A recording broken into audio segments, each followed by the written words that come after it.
Hello everyone, it is Esther here, and welcome back to my channel. So today I'm going to be talking about a film that I absolutely adore, along with also kinda hating it, and that is The Goldfinch. I watched this film recently in my efforts to watch every single Finn Wolfhard film and show he's ever been in. I decided to take a chance and watch his newest live-action film, The Goldfinch. When I watched the trailer, I didn't really pay much attention to it.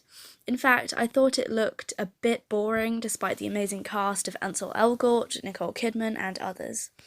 I read the comments, found out it was a book, and decided to leave it be, as it looked more like a film for an already established fanbase rather than a public or critic-aimed film. I had recently watched It for the first time, rewatched Stranger Things Season 2, the best one of course, and my Finn Wolfhard binge was not going to end there. I bought the film and sat down one night to watch it blindly, not knowing anything about the film at all except for edits that I had seen on Instagram. And holy shit, I both loved and hated this film. The critical reception was pretty shit too, with people claiming it's one of the worst of the year, a bit harsh if you ask me, and others saying it was made purely for Oscar bait, which ultimately failed as nobody thinks this film is worth an Oscar.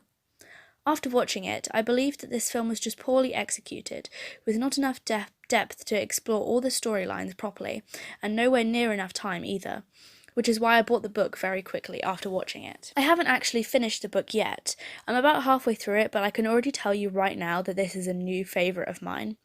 Donna Tartt's writing style is gorgeous. The way she describes things, especially in the Vegas chapters, really immerses you into Theo's world.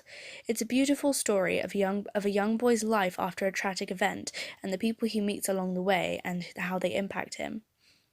We have the Barber family who take him in first, Pippa, the girl from the art gallery, Hobie, the kind antique shop owner, Larry and Xandra, the Vegas burnouts, and everyone's favourite character, Boris Pavlikovsky, aka Theo's first love and best friend. Theo has all of these people helping him along the way, however he is never truly fixed. He gets addicted to Vicodin, ignores his fiance's infidelity, and struggles to hold his life together as an adult. But what I love about this story is how accurate it is to life. How heartbreaking it is that the people we love will leave us and get on with their lives without us, while we struggle to be happy. It's about the people that make things like loss and grief bearable and believe in us when we mess up. The story itself is far too huge to be squeezed into a single film.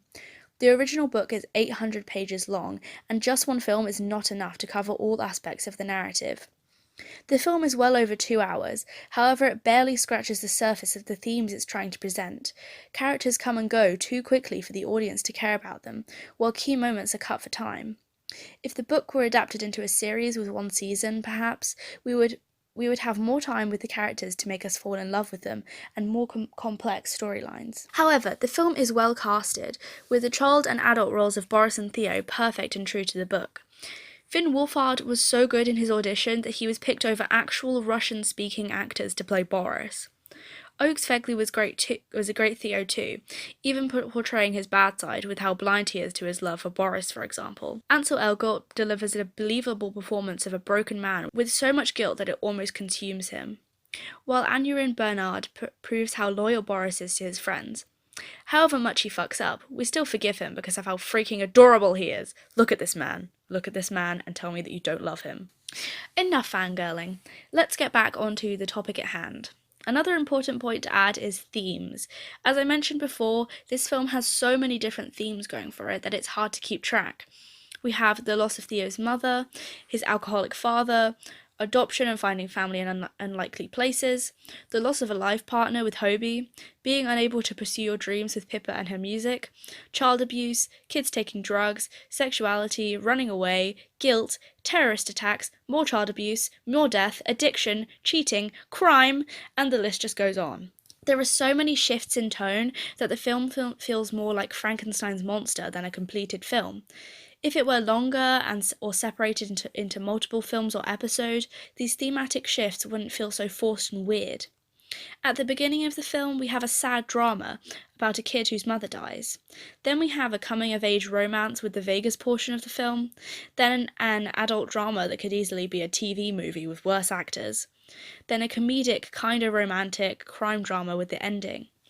You can see why audiences are confused as to whether they should love or hate this film.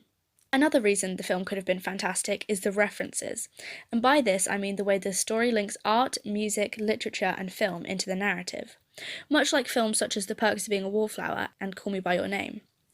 The goldfinch weaves in art, the painting Theo steals, music, as shown in the Vegas chapters with what he and Boris listening to being important to the characters, literature that Theo studies in school, and film, the old movie marathons Theo finds comfort in after his mother's death. This story has so many opportunities to bring fans in, whether you're an art nerd or a film nerd and everyone in between. It links the old with the new, and the two contrasting locations of New York and Vegas being physical portrayals of the two worlds Theo lives in terms of art. But I think I've rambled on long enough. I hope this video convinces you all to go check out The Goldfinch for yourselves, whether it be the book or the film, and fall in a love-hate relationship with it like I have. I hope you guys enjoyed this video. I will see you guys later. Goodbye!